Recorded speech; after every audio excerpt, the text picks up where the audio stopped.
Hey Wildcats, I wanted to quickly share with you the Scraps book written by Lois Ehlert. You might be familiar with some of her stories. You can see them here. She's an artist author that uses painted papers and found things to create the pages of her book. I like sharing this story because Lois Ehlert talks about her process, and it coincides with the process that we have here in the art studio. Idea, plan, create, and reflect. She talks about where she gets ideas as a little girl, what her dreams are, what materials she has experience working with, setting up her workspace. This is a picture of her table and her table set up, and how she sketched out ideas and jotted down ideas in her books. Where do book ideas come from anyway? I know I find ideas in the world around me. Here in the art studio, this is a plan sheet, and it helps us get our ideas together. And we kind of talk about where we get ideas from: our imagination, our feelings, what we see using our artist eyes and observing the world around us, and memories.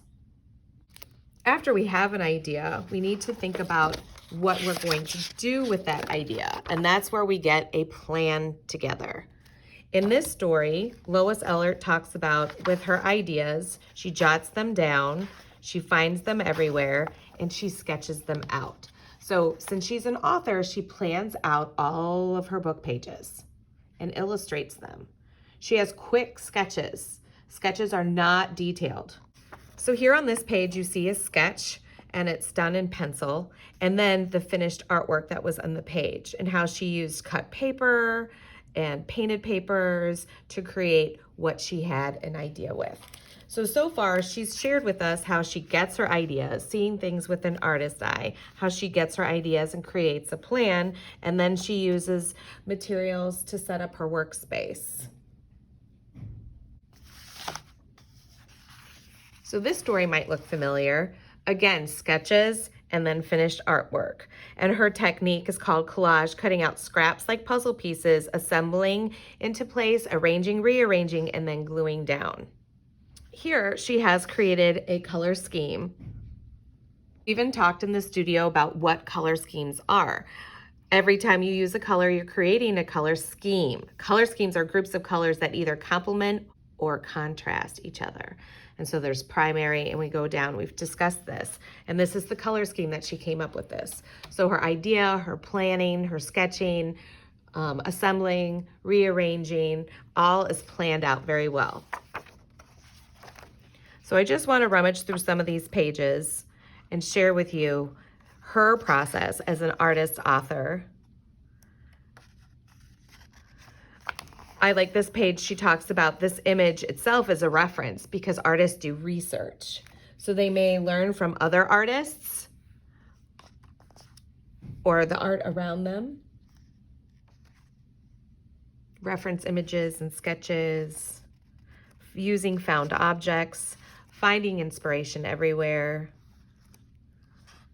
using things that are personal to her, which would be expressing, right? These are things that have personal meaning to her. Photograph folk art from her collection to illustrate stories. And as she grows from one book to another, she can reflect on her process, what books were successful, what processes were successful, what artwork did she enjoy, what did she learn from her mistakes. And throughout all those processes, she's stretching, exploring, engaging, and persisting. So these are our studio habits of mind. These are the 8 studio habits that coincide with the things that are on your report card. Keeping those things in mind, I have some recycled papers, and we're going to come up with some ideas and talk about what we can create or do with a recycled piece of paper. Well, first thing is we're going to make sure that there's no name or classes on here. So there's not. And you can figure out the juxtaposition of the paper that you want. What do we know about painted paper? Well, we know paint covers paint. So I can create an artwork that way. Paint covers paint. I can create a sketch and then fill in that sketch.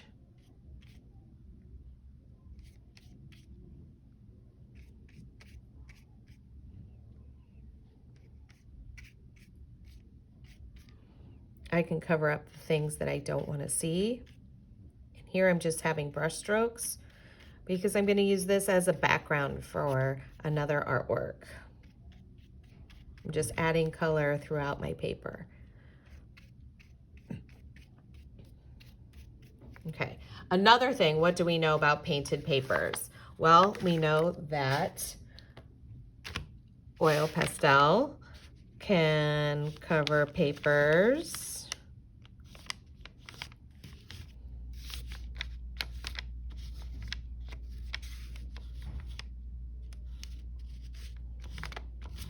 Right, oil pastels. So we have paint, oil pastels, ink can cover papers. So if I have something like this or like this, I can use ink. We don't squeeze those bottles.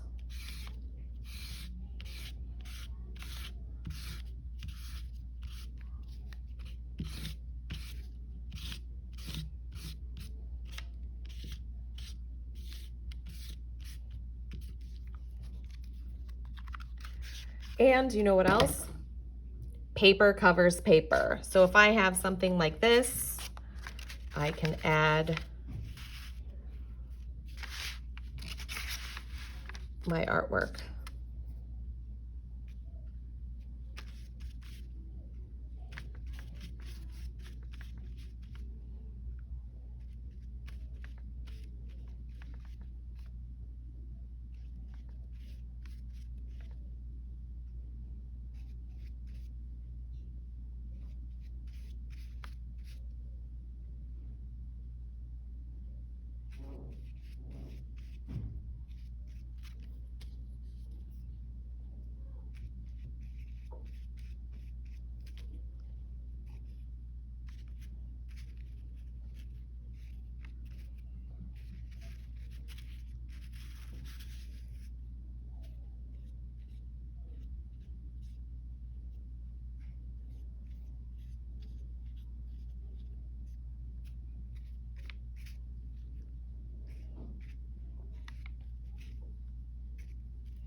So paint covers paint, oil pastel covers paint, painted papers or regular papers cover paint. So you can use recycled papers to create new artworks. You just need to use your imagination, and I can't wait to see what you create.